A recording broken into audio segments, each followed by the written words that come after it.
Hai semua, saya Engineer Suzy dari A Legacy Empire Properties. Hari ini satu topik penting yang saya nak cerita iaitu geran tanah. Apakah itu geran tanah? Kenapa ianya sangat penting? Dan apakah butiran yang terdapat dalam geran tanah tersebut? Okey, geran tanah ni dia adalah satu dokumen rasmi yang dikeluarkan oleh pejabat pendaftar tanah.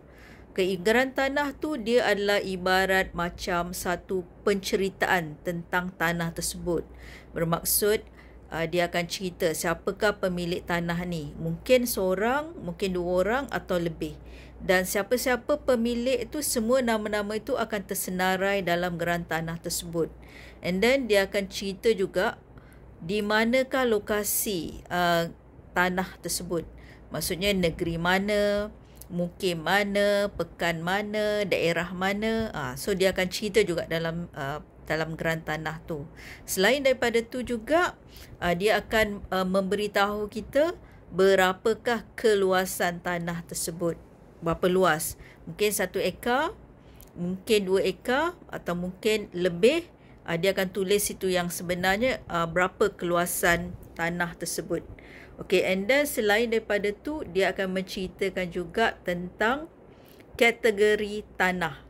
Bermaksud, dia boleh jadi kategori pertanian ataupun kategori bangunan ataupun kategori industri. Okey, selain daripada tu, dia juga ada menceritakan tentang pegangan tanah tersebut. Bermaksud, mungkin dia ialah Malay Reserve. Maksudnya, dia dimiliki oleh orang Melayu dan sekiranya you nak jual, you hanya boleh jual kepada orang Melayu sahaja. Ataupun dia ialah freehold. Jadi kita tahu kalau freehold, you boleh jual bebas kepada Malay ataupun non-Malay. Ataupun ianya adalah jenis pajakan 99 tahun, iaitu leasehold 99 years dan sebagainya. Okay, selain daripada tu, maklumat apa lagi yang you boleh dapati kat situ, iaitu dia memberitahu tentang berapakah cukai tahunan yang you kena bayar. Dia akan tulis tu cukai tahunan berapa, contohnya RM50. So bermaksud setiap tahun you kena bayar cukai RM50 seperti mana yang tertulis dalam geran tanah tersebut.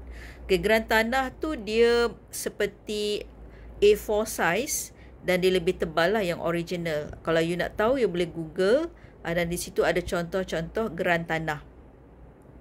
Okay, selain daripada tu juga, dia ada tulis tentang pelan lokasi. Pelan lokasi ni dia akan melakar macam manakah bentuk tanah. Dia tak semestinya petak. Dia boleh jadi 4 segi tepat, 4 segi sama, atau dia punya bentuk tu yang odd sikit. So dari situ dia akan melakar yang sebenar lah, macam mana tanah yang you miliki tu, macam mana bentuk dia. Dan persekitarannya juga. Maksud contohnya jalan di sebelah lot you tu ada lot siapa kan, lot number berapa. So you boleh tahu juga di persekitaran tanah tersebut. Okay, dan kenapa pentingnya you kena tahu tentang geran tanah ni? Sebab geran tanah itu adalah dokumen rasmi yang menunjukkan you adalah pemilik kepada tanah tersebut. Okay, contohnya bila berlakunya kematian dan harta you akan diwarisi oleh pewaris-pewaris you kan. So tanpa geran tanah ini, maka sukarlah pembahagian harta tu dibuat. So sebab tu you kena ada geran tanah tersebut. Okay, selain daripada tu, contoh walaupun kita dapati walaupun ramai juga pemilik tanah yang telah jadi owner tanah sekian lama, mereka juga tak begitu tahu pasal geran tanah. Kalau tak, takkanlah mereka terbabit dalam pembelian tanah lot lidi kan, ataupun membeli tanah tanpa geran. Itu adalah perkara-perkara yang sangat bahaya. Dan mungkin kita akan cerita lebih lanjut lah tentang tanah lot lidi. Ia sangat mengerikan. So jadi untuk you all semua, jangan sekali-kali terlibat dengan pembelian tanah lot lidi. Okey, selain daripada tu, apa lagi yang you boleh dapat? Sebenarnya ada banyak informasi. Apa yang saya ceritakan sini ialah secara general lah.